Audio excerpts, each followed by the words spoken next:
வணக்கம் மாணவ செல்வங்களே, இன்று 10ஆம் வகுப்பு கணிதம் பயிற்சி 7.3 2வது கணக்கு. நாதன் என்ற பொறியியல் மாணவர் ஒரு உருளையின் இருபுறமும் கூம்புகள் உள்ளவாறு மாதிரி ஒன்றை உருவாக்கினார். மாதிரியின் நீளம் 12 சென்டிமீட்டர் மற்றும் விட்டம் 3 சென்டிமீட்டர் ஆகும். ஒவ்வொரு கூம்பின் உயரமும் 2 சென்டிமீட்டர் இருக்குமானால் நாதன் உருவாக்கிய மாதிரியின் கன அளவை காண்க. இந்த கணக்கு தான் பார்க்க போகிறோம்.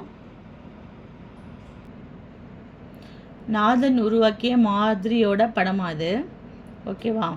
இப்போ பார்த்தீங்கன்னா இது ஃபுல் ஹைட் எவ்வளோன்னு கொடுத்துட்டாங்க, 12 சென்டிமீட்டர்னு கொடுத்துருந்தாங்க. அப்புறம் விட்டம் 3 சென்டிமீட்டர்னு கொடுத்துருந்தாங்க. ஓகேவா? மாதிரி விட்டம் விட்டத்தில் பாதி ஆரமா, அப்போ அதை 3/2 நம்ம போட்டுக்கிட்டோம். இங்கே 3/2னா இங்கே என்ன தான் இருக்கும், 3/2. ஓகே, அடுத்தது கூம்பின் உயரம் என்ன கொடுத்துருந்தாங்க, 2 சென்டிமீட்டர். அப்போ கூம்பின் உயரம் 2 சென்டிமீட்டர். இது சாய் உயரம், இது உயரம் 2 சென்டிமீட்டர். இங்கே 2 சென்டிமீட்டர்னா இங்கே எத்தனை, 2 சென்டிமீட்டர். இப்போ உருளையோட உயரம் எனக்கு தெரியாது. ஓகேவாம்மா? அப்போ இது ஒரு 2 சென்டிமீட்டரா, இங்கே ஒரு 2 சென்டிமீட்டர், மொத்தம் எத்தனை சென்டிமீட்டர், 4 சென்டிமீட்டர். ஃபுல் மாதிரியோட ஹைட் எவ்வளோது, 12 சென்டிமீட்டர். 12ல் இந்த 4 பொசிஷன் எத்தனை, 8 சென்டிமீட்டர். அப்போ உருளையோட உயரம் எத்தனை சென்டிமீட்டர், 8 சென்டிமீட்டர். கூம்பின் உயரம் 2 சென்டிமீட்டர், அதோட ஆரம் 3/2 சென்டிமீட்டர். அதே மாதிரி உருளையின் ஆரம் 3/2 சென்டிமீட்டர், இதோட ஹைட் 8 சென்டிமீட்டர். கூம்பில் விட்டம் கொடுத்துருந்தாங்களாமா 3 சென்டிமீட்டர். விட்டத்தில் பாதி ஆரம், ஆரம் r = 3/2. இதை 2ஆம் எப்பால் வகுத்து 1.5ன்னு போடலாம். நம்ம பாயிண்டில் வரும், அதனால் நம்ம 3/2ன்னு வச்சு கணக்கு போட்டுக்கலாம். h = 2. ஓகேவா? அதே மாதிரி உருளையில் என்ன சொன்னேன், r = 3/2, h = 8. கன அளவு கண்டுபிடிக்க போகிறோம். கூம்பின் கன அளவு ஃபார்முலா என்னது, 1/3 π r²h. 1/3 பையோட மதிப்பு 22/7 ஆருக்கு 3/2 2 r²ங்கிறது 2 தடவை போகணும்.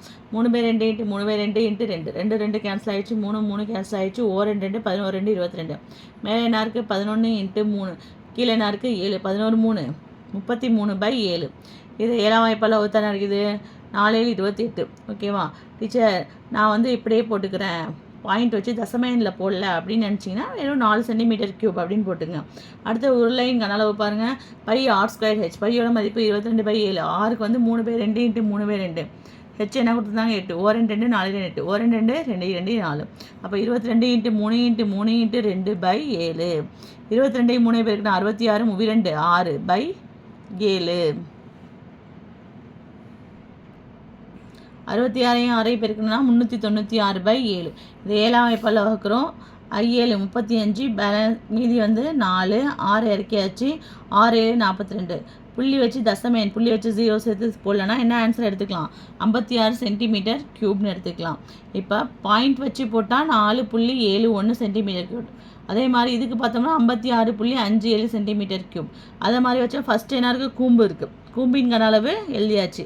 திருப்பி உருளை இருக்கா, உருளையின் கன அளவு எழுதியாச்சு.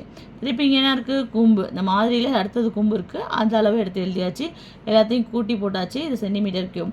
இல்லை டீச்சர் நான் தசமயனில் வச்சு போடல அப்படிங்கும்போது இங்கே 4 கிடைக்குதா, இங்கே 56 கிடைக்குது பாருங்கள். ஓகேவா? அப்போ இங்கே வாங்க பார்ப்போம். ரெட் கலர் பண்ணல போட்டிருக்கேன் பாருங்கள். இப்போ இந்த கூம்பின் கன அளவு 4, உருளைக்கு வெறும் 56, இதுக்கு 4, எல்லாத்தையும் கூட்டினா என்னது, 64 சென்டிமீட்டர் க்யூப். உங்களுக்கு இந்த மெத்தட் ஈஸியாக இருந்தால் இது போட்டுங்க, இது போடுறது ஈஸியாக இருந்தால் இது போட்டுங்க. Thank you students.